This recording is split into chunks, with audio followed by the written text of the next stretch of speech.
The following video is sponsored by the generous people at TOYHAX.com.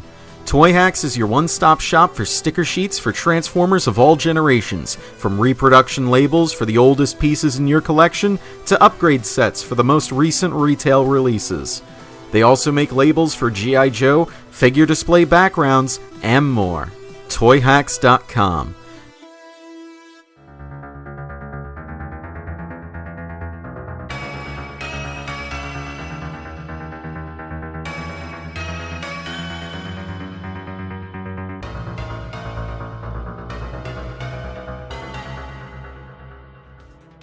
Welcome back to SticKit.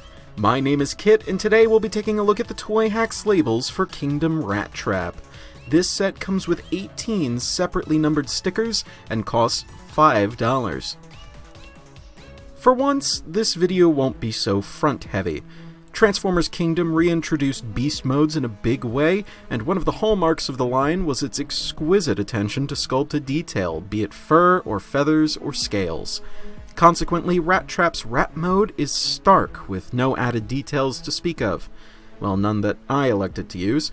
The set comes with some labels to turn Rattrap's cartoony white pupils into a more realistic red, but I refrain from applying them not just due to their minuscule size, but also just because I prefer Rattrap as he is. Squaring that away, spotting any other stickers in this mode is simply an exercise in finding what the toy engineers couldn't hide. Rattrap's thighs and wrists are plainly visible, but you're not meant to see them yet.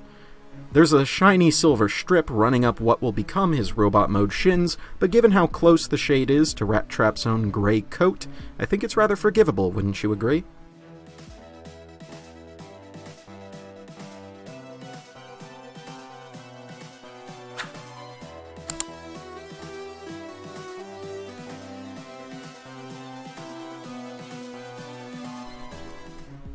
Even at first glance, it's plain to see that the primary aim of this set was to make Rattrap more show-accurate above all else.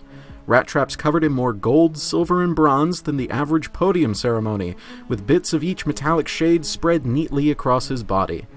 Most notable are his thighs. Each one of these bronze stripes is a separate sticker.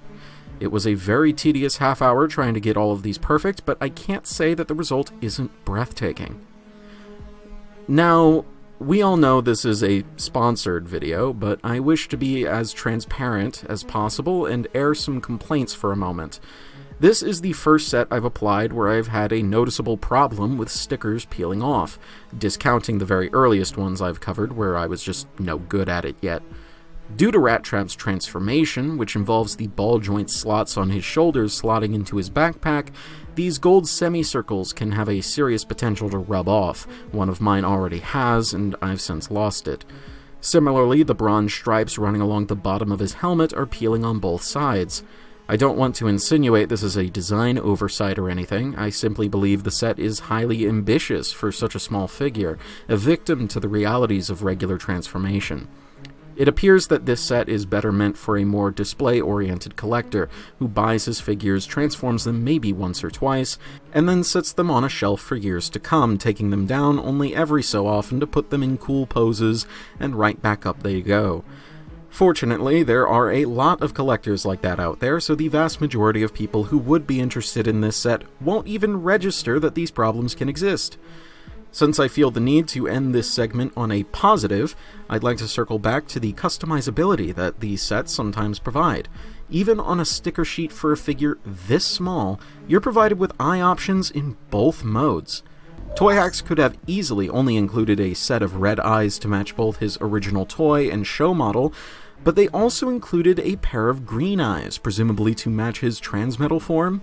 I think they look quite striking, besides the fact that the eyes were already painted red, so these stickers would have been redundant, so I opted for these, and I'm quite happy with them. I don't want my long-winded rant about the balance between durability and playability to color your impression of my true opinion of this set. I'm thoroughly impressed with the amount of care and effort it took to produce, and the visual flair it adds in the finished product. Compared to a lot of the sets I've covered so far, this one is quite demanding, but I believe it to be worth it in the end. I simply cannot wait to do up the rest of my Kingdom Beast crew. just as soon as I get around to reviewing them first. If you liked this video or otherwise found it helpful or informative, then please subscribe for more reviews like this in the future, and feel free to suggest topics for future reviews in the comments. When we return, I'll be taking a look at a set that was a lot more my speed. This has been Kit Katastrophe. Transform and roll out.